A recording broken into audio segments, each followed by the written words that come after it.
Tahukah kamu bahwa setiap harinya ada sekitar 1,3 miliar ton makanan yang terbuang setiap tahunnya di seluruh dunia?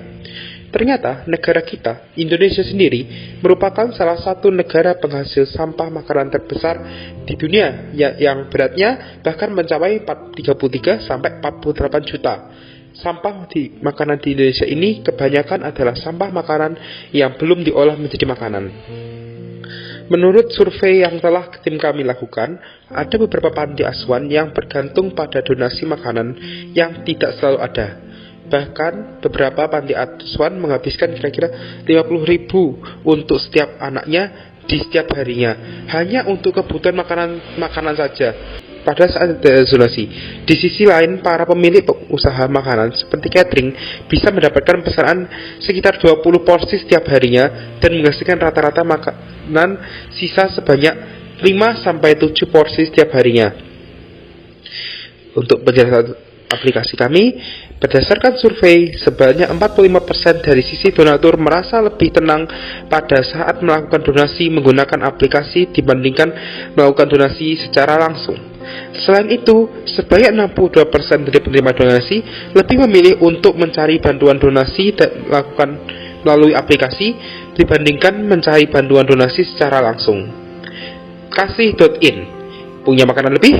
Kasihin aja.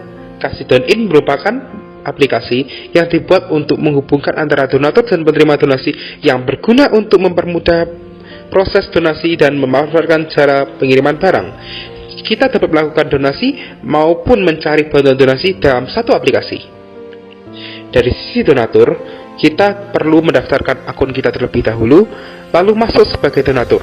Setelah kita masuk, kita dapat melakukan donasi di halaman home dan memilih panti asuhan terdekat yang ingin kita beri donasi. Setelah kita memilih salah satu panti asuhannya, kita dapat mengisi detail dan dari makanan yang akan didonasikan beserta dengan foto. Lalu kita hanya perlu menunggu petugas pengirim makanan datang.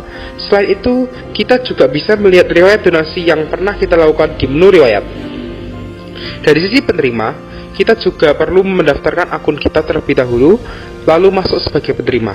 Setelah kita masuk, kita dapat membuat suatu order yang diatur untuk jangka waktu tertentu yang kita inginkan pada menu pesan.